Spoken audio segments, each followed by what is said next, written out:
एक बार फिर आपका बहुत बहुत स्वागत है न्यूज 7 हिंदी में। रुक करेंगे खास खबरों की तरफ। उत्तर प्रदेश राजस्व निरीक्षक के संघ उपशाखा का द्विवार्षिक चुनाव सफलतापूर्वक संपन्न हो गया।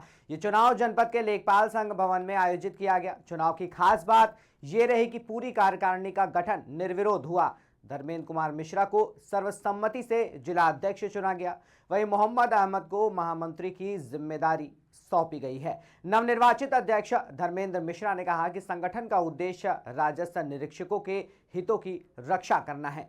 उन्होंने अधिकारियों से संवाद और सामंजस्य के जरिए समस्याओं के समाधान पर भी जोर दिया। महामंत्री मोहम्मद अहमद ने निर्विरोध निर्वाचन को संगठन की एकजुटता का प्रतीक बताया। उन्होंने कहा कि संघ सदस्यों के कल्याण के लिए लगातार सक्रिय रहेगा। मोहम्मद अहमद जिला मंत्री उत्तर प्रदेश राजस्व निरीक्षक संघ आज चयन हुआ है। आज निर्विरोध आप चुने गए हैं, तो संगठन के लिए क्या प्राथमिकताएं रहेंगी? संगठन के हित में जो भी कार्य होगा उच्च अधिकारियों से मिलकर सामंजस्य बैठाकर उनकी समस्या का हल किया जाएगा और हमारे साथियों का किसी प्रकार का कोई उत्पीड़न नहीं बर्दाश्त किया जाएगा। आज आपके नेतृत्व में जो है राजस्व निरीक्षकों का चुनाव हुआ है, तो कौन कौन जीता है, कैसे कार्यकारिणी? आज हमारे माननीय प्रदेश अध्यक्ष प्रदेश श्रीवास्तव जी और प्रदेश महामंत्री श्री संजीव सिंह चौहान जी के निर्देश पर जनपद रायबरेली का राजस्व निरीक्षक का जिला सांगठनिक जो चुनाव द्विवार्षिक चुनाव था, उसको चुनाव अधिकारी के रूप में हमारे सहयोगी चुनाव परीक्षक रवि सारी के साथ चुनाव कराया गया और इस जनपद रायबरेली बहुत ही अच्छा आदर्श प्रतिमान स्थापित करते हैं और सभी पदों पर निर्विरोध चुनाव संपादित हो गया, संपन्न हो गया। इस प्रकार से हमारे जो जनपद में हैं श्री धर्मेंद्र कुमार मिश्रा जी हमारे जिला अध्यक्ष और आपके जो जिला मंत्री पद पे हमारे मोहम्मद अहमद जी निर्विरोध निर्वाचित हुए हैं। क्या नाम है आपका? धर्मेंद्र मिश्रा। आज आप निर्विरोध चुने गए हैं, तो क्या संदेश है? ये संदेश है कि हमारे संवर्ग में मैं राजस्व निरीक्षक के सभी साथियों का दायित्व निर्वहन करेंगे तथा कोई भी किसी भी प्रकार की उत्पीड़न कार्रवाई नहीं होगी। अच्छा, कभी कभी ऐसा होता है अध्यक्ष जी कि वो बहुत शोषण होता है कर्मचारियों का अधिकारियों के द्वारा, तो उसके लिए कैसे आवाज़ बुलंद करेंगे? नहीं, पहली बात तो मेरे जनपद में शोषण नहीं हो रहा है। अगर शोषण होगा तो उसका कड़ा विरोध करके विरोध किया जाएगा। मोहम्मद अहमद जिला मंत्री उत्तर प्रदेश राजस्व निरीक्षक संघ आज चयन हुआ है। आज निर्विरोध आप चुने गए हैं, तो संगठन के लिए क्या प्राथमिकताएं रहेंगी? संगठन के हित में जो भी कार्य होगा उच्च अधिकारियों से मिलकर सामंजस्य बैठाकर उनकी समस्या का हल किया जाएगा और हमारे साथियों का किसी प्रकार का कोई उत्पीड़न नहीं बर्दाश्त किया जाएगा। आज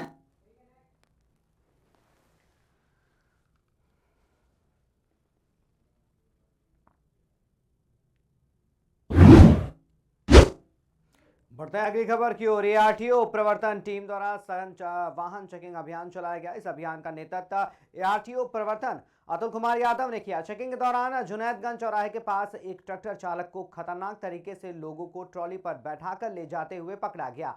इस लापरवाही से यात्रियों की जान को गंभीर खतरा भी हो सकता था। जांच में यह भी सामने आया कि ट्रैक्टर पर रिफ्लेक्टर टेप नहीं लगी थी, जिससे रात या कम रोशनी में हादसे की आशंका और बढ़ जाती है। लापरवाही और नियमों उल्लंघन पर मोटर वाहन अधिनियम के तहत कार्रवाई की गई। मौके पर ही ट्रैक्टर का चालान काटा गया। इस दौरान कुल 25,000 रुपए का प्रशमन शुल्क भी लगाया गया।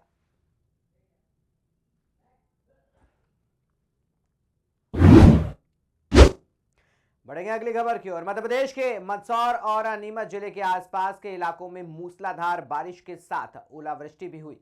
नीमच के भवरासा पलसोड़ा मार्ग का वीडियो सामने आया, जिसमें तेज बारिश और ओले गिरते देखे जा सकते हैं। नीमच जिले के गांव भवरासा में ओलावृष्टि के कारण अफीम समेत अन्य फसलों को भी भारी नुकसान पहुंचा। अचानक बदले मौसम से किसानों की चिंताएं बढ़ गईं। मंदसौर जिले के मल्हारगढ़ विधानसभा क्षेत्र के कई गांव भी ओलावृष्टि से प्रभावित हो गए। झारड़ा, कचरिया देव, किशनगढ़, मनासा खुर्द, हरमाला, अरनेविया देव जैसे कई गांव ओलावृष्टि की चपेट में आए।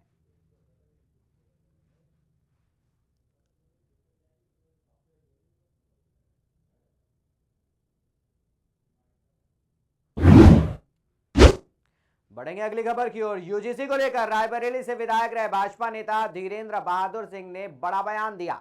उन्होंने कहा कि जाति व्यवस्था को तोड़कर सभी को साथ लेकर आगे बढ़ना जरूरी है। उनका कहना है कि शिक्षण संस्थानों में जातिगत भेदभाव के आधार पर कोई कानून लागू नहीं होना चाहिए। धीरेन्द्र बहादुर सिंह ने दावा किया कि विश्वविद्यालयों में आरक्षण लागू होने के दौरान कई छात्रों ने आत्महत्या की घटनाएं की। उन्होंने कहा कि छात्र पढ़ाई के उद्देश्य से कॉलेज और विश्वविद्यालय जाते हैं, न कि जाति के आधार पर। भाजपा नेता ने किसी भी समाज को दोषी ठहराने और गलत भाषा के प्रयोग से बचने की अपील भी की। उन्होंने चेतावनी दी कि यदि युवाओं में जातिवाद का बीज बोया गया तो इसका असर पूरे समाज पर पड़ सकता है। हमको तोड़ना है, जाति व्यवस्था को हमको तोड़ना है और सबको साथ लेके आगे चलना है। तो मैं ये समझता हूँ कि शिक्षण संस्थान में जातिगत भेदभाव के आधार पर कोई कानून लागू नहीं होना चाहिए, क्योंकि मैं विश्वविद्यालय की राजनीति करके निकला हूँ। मैंने देखा है वहाँ जब आरक्षण लागू हुआ था, सैकड़ों हजारों लड़कों ने आत्महत्या कर लिया, पेट्रोल डाल के अपने आप आग के हवाले कर दिया। और क्यों कर दिया? विश्वविद्यालय में जो लड़का पढ़ने जाता है तो अपने एक एम लेके जाता, उद्देश्य लेके जाता कि हम डॉक्टर बनेंगे, इंजीनियर बनेंगे, या जिस क्षेत्र में जाना हो पढ़ाई के उद्देश्य से जाता है। वहाँ जाति छात्रों में कोई नहीं होती। तो मैं तो यही कहूँगा कि किसी जाति के आधार पे किसी समाज को दोषी ठहराना, किसी को आगे बढ़ाने के लिए किसी के बारे में गलत भाषा का प्रयोग करना, मैं सभी लोगों से अनुरोध करता हूँ कि हम लोग समाज में मिलजुल के रह रहे हैं और आपस में एकता भाईचारा बनाने का हम लोग काम करना चाहिए। आपस में जात में बांटने का काम कतई नहीं होना चाहिए। अन्यथा अगर एक कहावत है कि जिस ओर जवानी चलती है उस ओर जमाना चलता है। अगर छात्रों के बीच, नौजवानों के बीच जातिवाद का बीज बोया जाएगा तो कुछ पढ़ लिख करके, कुछ बन करके जब कहीं पर ये जाएंगे तो उनकी मानसिकता जातिगत बनी रहेगी। इस नाते हमको सवर्ण, बैकवर्ड, SC ST किसी में भेदभाव करने की आवश्यकता नहीं है। जो कमज़ोर हैं उनको आगे बढ़ाने की आवश्यकता है। मैं अपने पार्टी के शीर्ष नेतृत्व से भी आग्रह करूंगा कि इसमें समाज में विघटनकारी जो कानून UGC के द्वारा लाया गया है इस पर विचार करके और इसको तर्क संगत देख करके ऐसा लागू हो इसमें समाज में किसी का नुकसान न हो और सर्व समाज मिलकर आगे बढ़े। तो हमको तोड़ना है, जाति व्यवस्था को हमको तोड़ना है और सबको साथ लेके आगे चलना है। तो मैं ये समझता हूँ कि शिक्षण संस्थान में जातिगत भेदभाव के आधार पर कोई कानून लागू नहीं होना चाहिए।